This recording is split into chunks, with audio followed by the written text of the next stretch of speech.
salvação. Glória a vós, Senhor.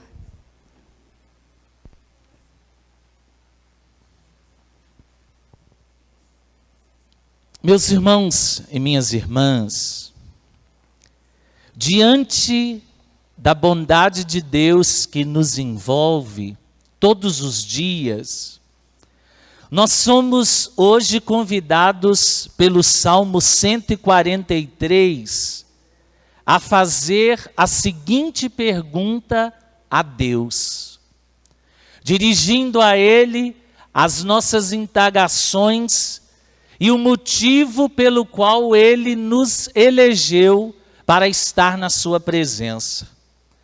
O salmista diz assim: que é o homem, Senhor, para vós, porque dele cuidais tanto assim, e no filho do homem pensais?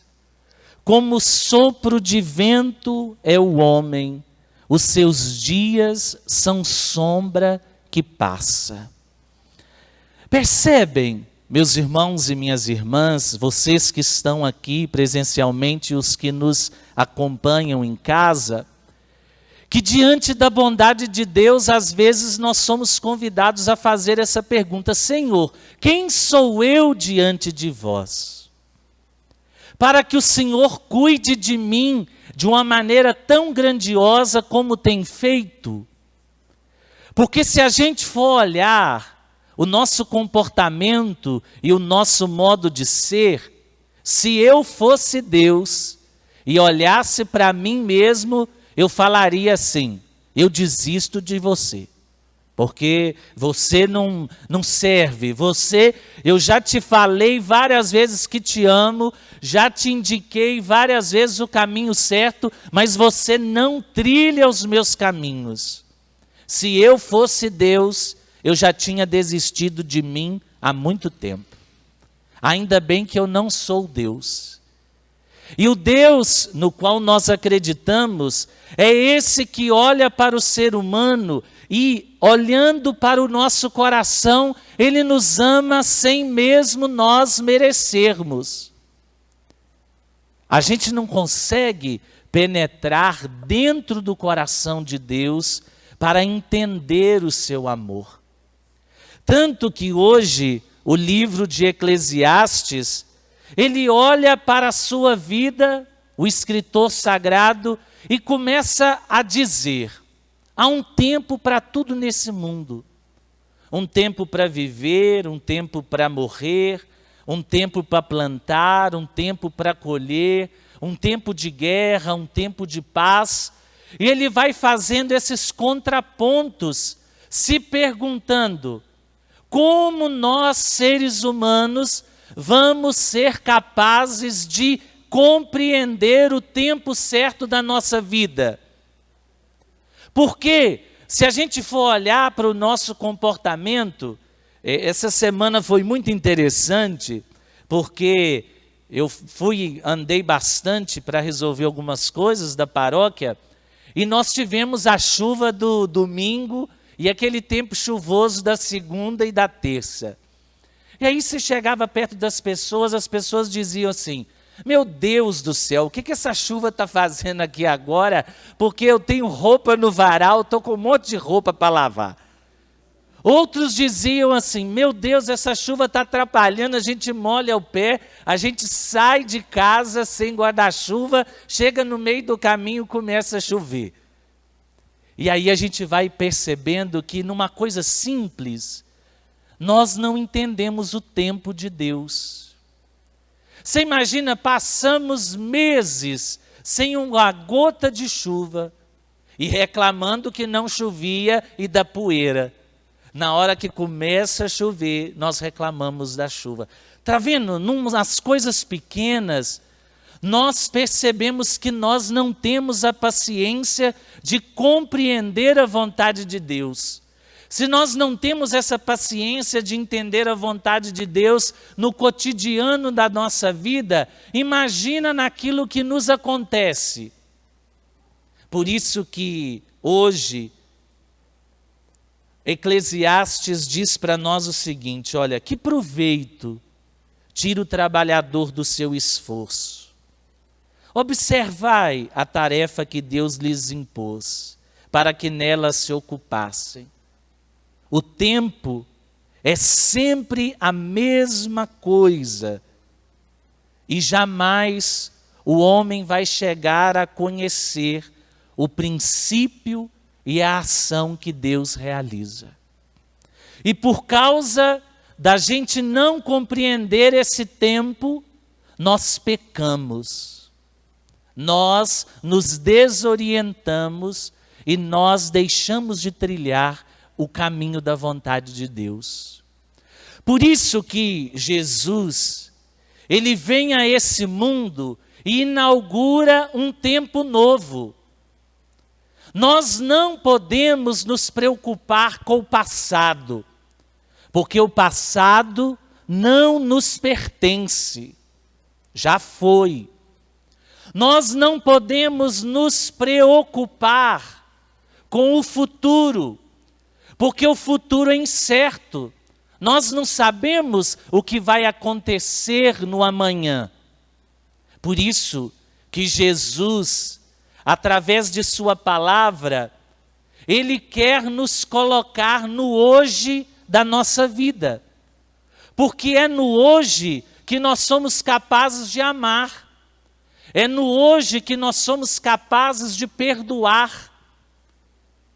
Eu não posso deixar para amanhã aquilo que é necessário fazer hoje. Eu não posso pensar no ontem, naquilo que eu não fiz, porque é necessário que eu concentre a minha vida no hoje, no presente. Olha para vocês verem a nossa situação, os que estão aqui e os que estão em casa. Muitas vezes no momento da missa, a nossa cabeça viaja longe. O nosso espírito visita um monte de realidades que nós não podemos nem sequer consertar. Por exemplo, você está sentado participando da missa, mas você está pensando na louça que você deixou suja, ou no trabalho que você tem que entregar amanhã. Adianta.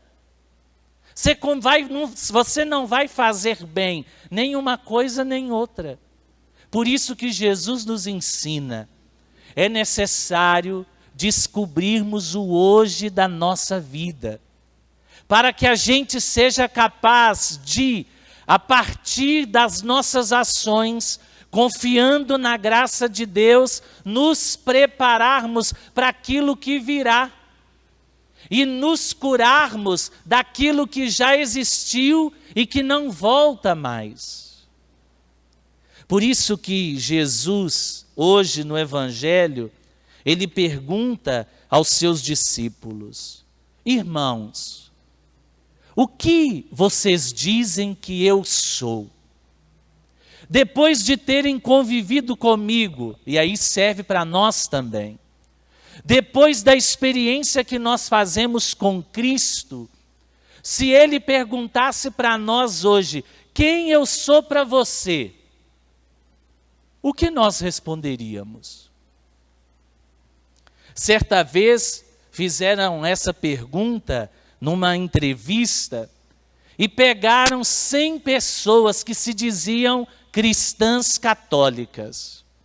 As pessoas responderam de tudo, mas não responderam nada de acordo com a palavra de Deus. Disseram: Jesus é meu amigo. Jesus é o Rei Todo-Poderoso. Jesus é tudo na minha vida. Mas não experimentaram o Jesus que a Bíblia nos oferece. Porque o Jesus que a Bíblia nos oferece é aquele que está pronto a perdoar, aquele que veio ao mundo para salvar-nos pela cruz. Eu sou o caminho, a verdade e a vida.